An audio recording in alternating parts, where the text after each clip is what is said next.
Shokun! Welcome to Igor's Dojo, the training ground for honing your Japanese language skills.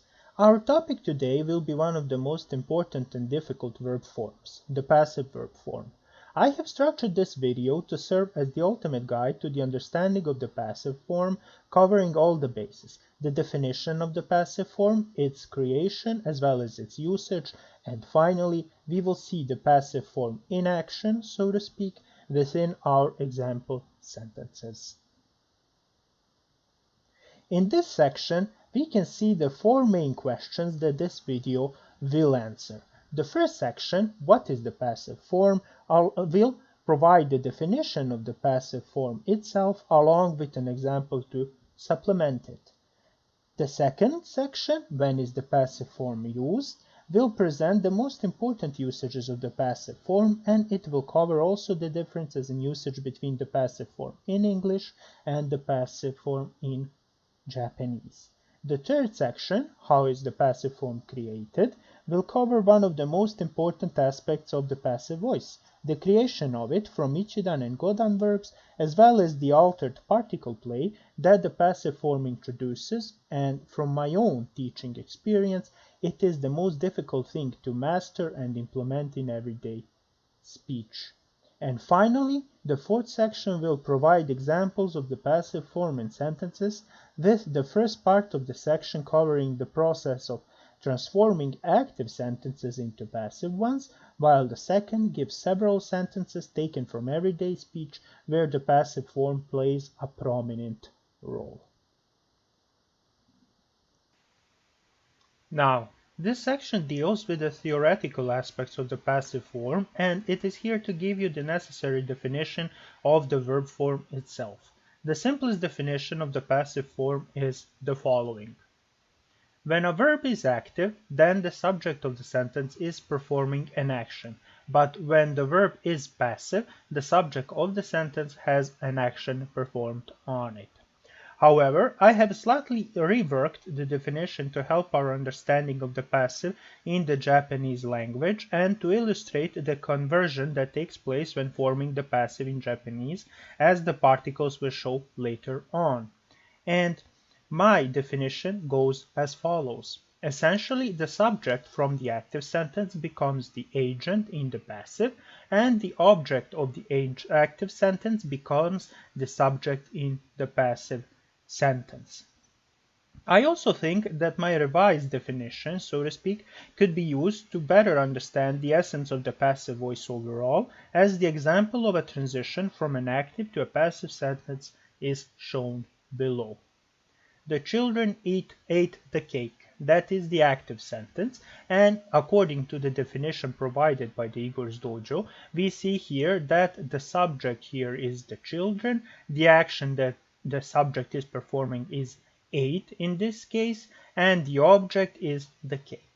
However, in the passive sentence, we see this transition, and the object becomes the subject, and the subject from the active sentence becomes the agent. So in short, I would recommend using the revised definition of the passive form when trying to analyze and learn the Japanese passive voice instead of the conventional, because I think that in the concept of particles it will only bring confusion.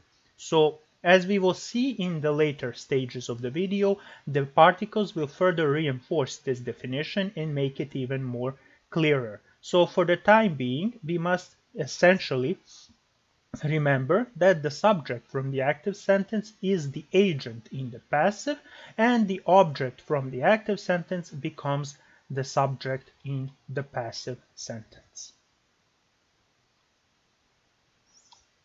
Now, let's answer the second question. When is the passive form used?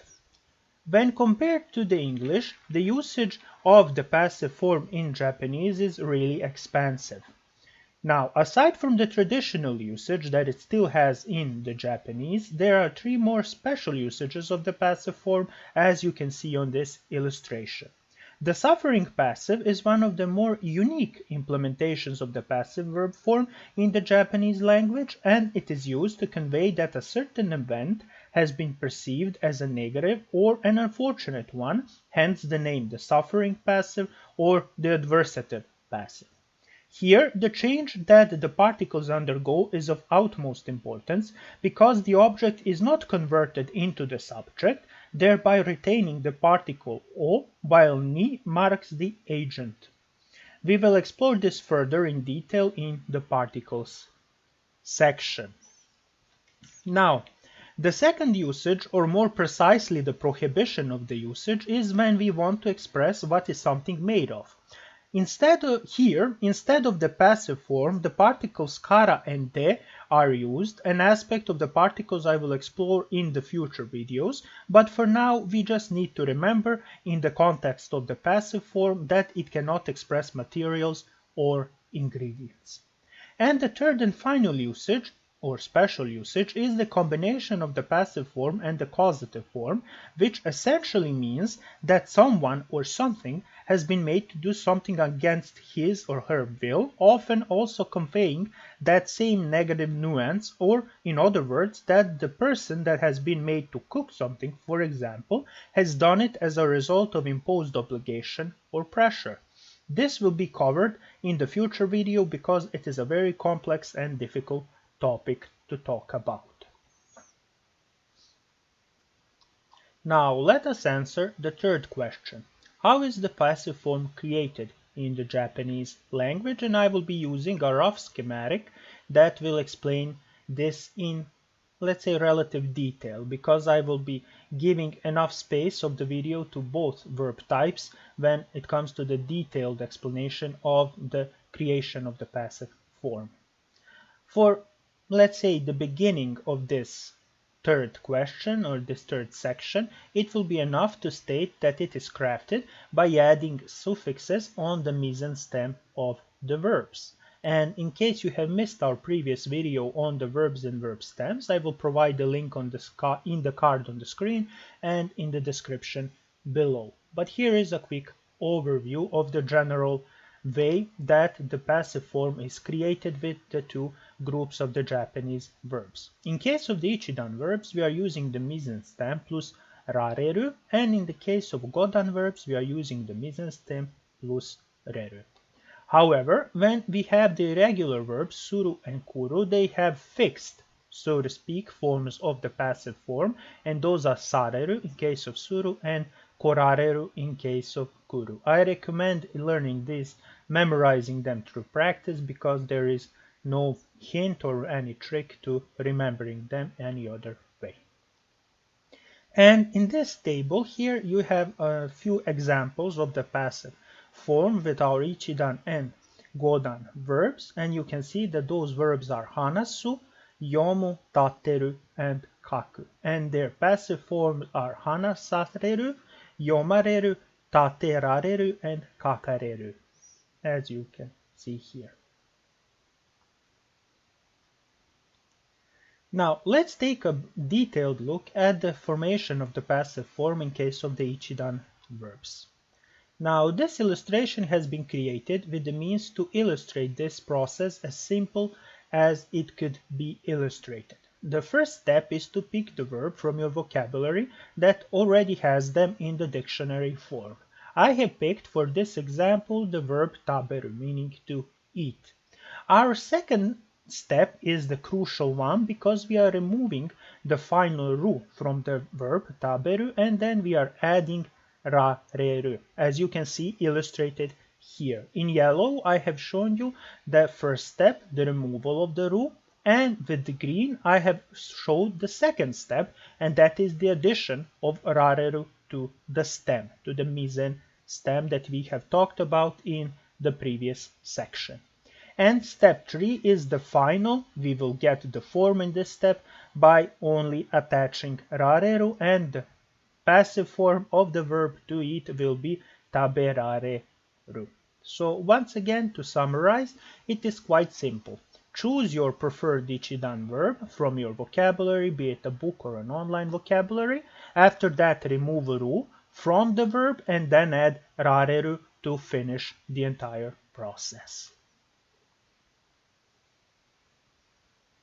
Now, in case of Godan verbs, as you might expect, it is rather different and a bit more complicated and difficult.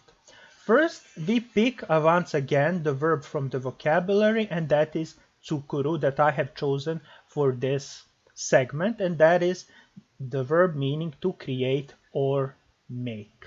After that, we proceed to the second step, and that is the change. We are changing the final kana column to the mise stem, and only then we are adding red.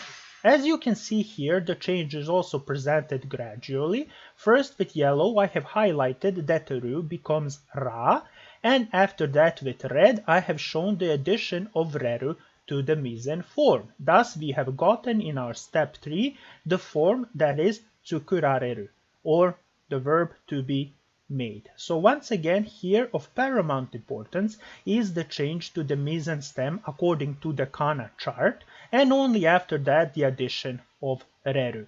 Thus, we have received from the verb tsukuru, to create or make, we have received tsukurareru.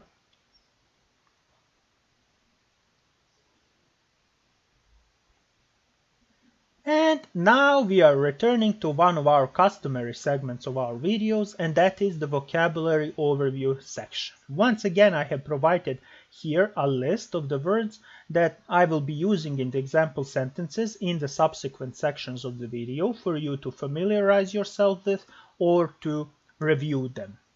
I will give you a few seconds before I move on to the next section of our video.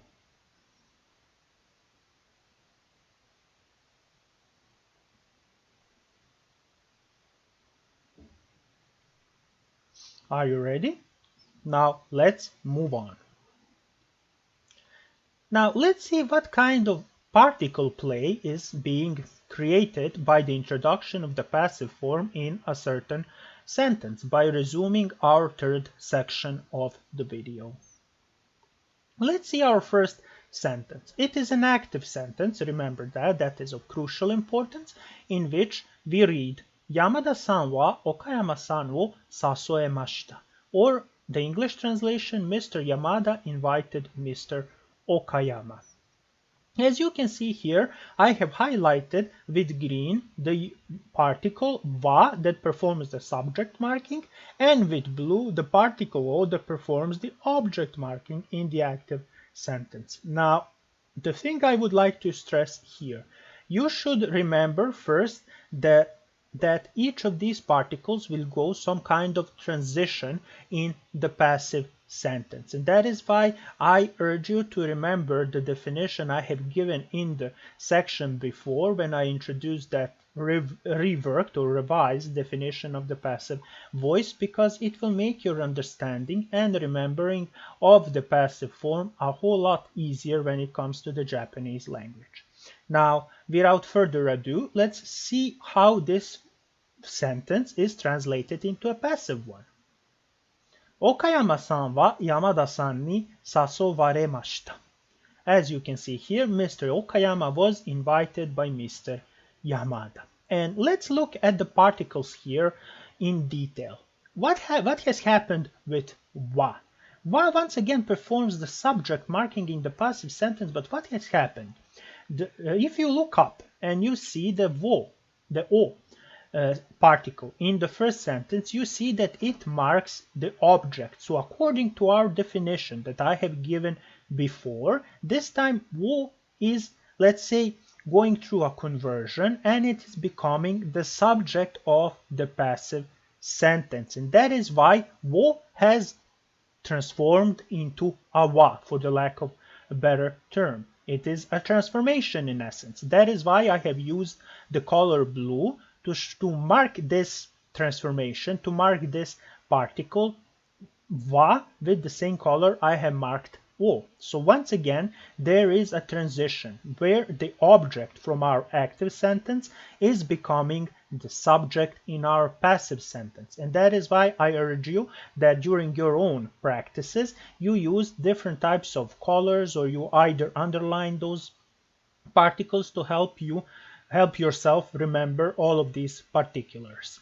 Now, the second thing I would like you to remember here is ni. Ni has entered the picture once again, and this time ni performs the agent marking in the passive sentence. Or once again, according to the definition we have already discussed, we see here that the subject from our first sentence, from the active sentence, and that is Yamada-san, has become the agent in our passive sentence, and it is marked with ni instead of wa.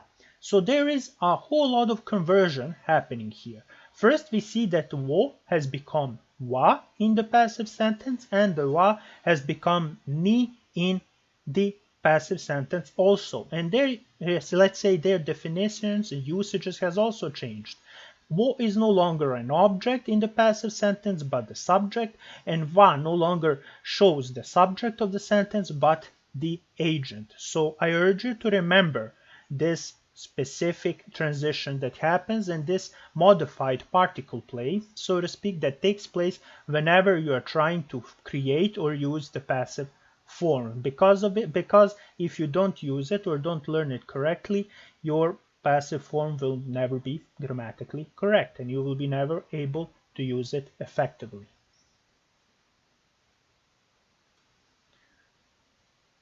And now let's take a brief look at the suffering passive form, especially in the case of the particles it uses, in contrast with the standard passive form in the Japanese language. Let's take first a close look at the example sentences that I have provided here. Kino dorobo ni kuruma o nusumaremashita. And the second, ani ni jitensha o kovasaremashita. As you can see here, the first sentence translates to yesterday a robber stole my car, and the second translates to my older brother broke my bicycle. As you can see here, I have highlighted the particle o with red because it is the most important, let's say, particle in the case of the suffering passive because of the following. The particle o by itself does not change to wa while the agent is still marked with the particle ni. Also, you should remember that if the context is clear, the agent can be omitted. So the most important thing that you need to remember when trying to create the suffering passive, or when you are trying to portray with passive something that is unfortunate or perceived as a negative, you should always remember that wo is never changed from its primary use. It still marks the object. It still marks simply the object, and the only change, let's say here, is the one that affects the agent, because still ni is the particle that remains as its marker, as the marker for our agent. So once again, and to summarize, the most important thing here is that wo remains the direct object marker. It does not change to wa as it changes in the case of the regular passive, and ni is used to mark the agent that can be omitted in case that the context makes everything clear.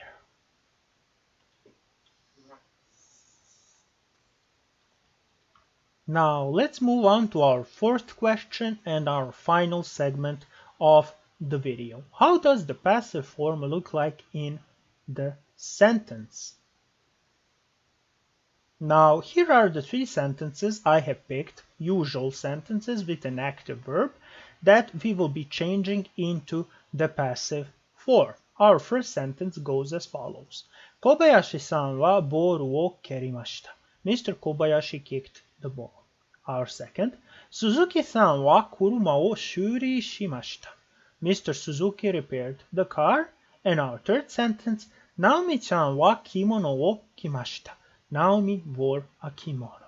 As you can see here, the particle play is rather simple. With wa we have established the topic, and with wo we have established the direct object that our verbs are using. In case of our first sentence, the verb keru, second shuri suru, and third is kiru. Now let's see how would these sentences look in their passive forms. Boru wa Kobayashi-san ni keraremashita. The ball was kicked by Mr. Kobayashi. Our second, Kuruma wa Suzuki-san ni shuri saremashita. The car was repaired by Mr. Suzuki. And our third sentence, Kimono wa Naomi-chan ni kiraremashita. The kimono was worn by Naomi.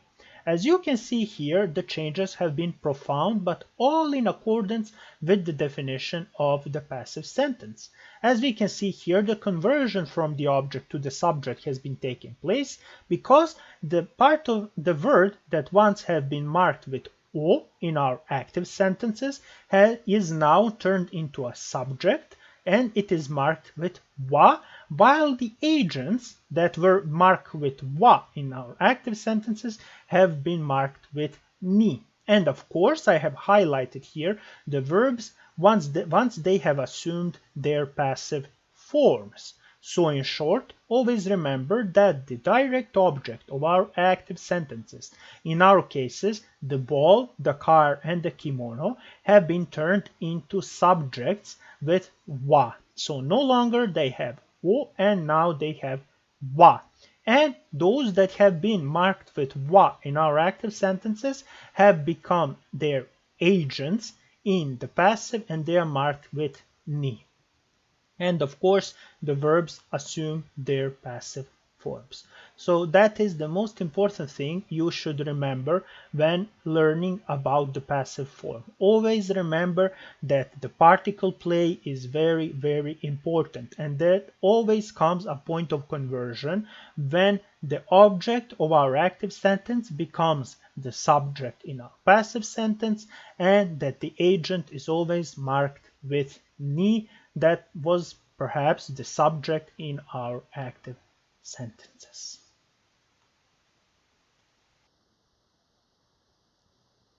Now, let's take a look at the passive form in the sentences taken from newspapers, news, books, or practically from the situations in everyday life. Our first sentence goes as follows. エッフェル塔は1889年に建てられました。The Eiffel Tower was constructed in 1889.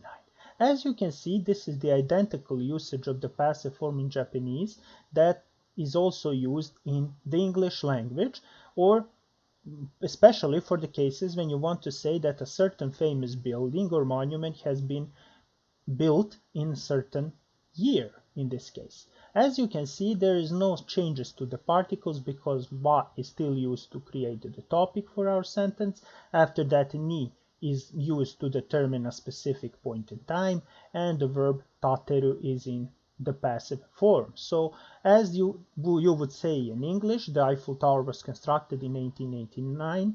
There is no difference in the Japanese. So this is one of the instances where the passive form is used in almost the same manner. The second, 友達にモーターバイクを壊されました。My friend broke my motorbike. As you can see here, this is the textbook example of the suffering passive. Here, remember that o is remaining unchanged as the marker for the direct object for our verb kowasu in its passive form, while with ni we have marked the agent or the doer in this case, and that is tomodachi, or in other words, the one who has broken the motorbike in this sentence. So once again, ni marks the agent and o marks the object. Our third sentence, 雨に降られた風邪をひきました。I got soaked in the rain and I caught the cold.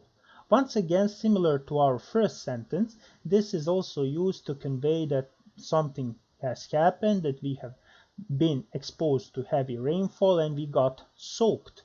So in this is also an example of the suffering passive that does not require a direct object, as we have seen, because there is no o in this sentence. So we only said that we got soaked in the rain, and because of that we have caught the cold. Our fourth sentence is the textbook example of the suffering passive, and it goes as follows. 誰かに私の鍵を盗まれました。Someone stole my key.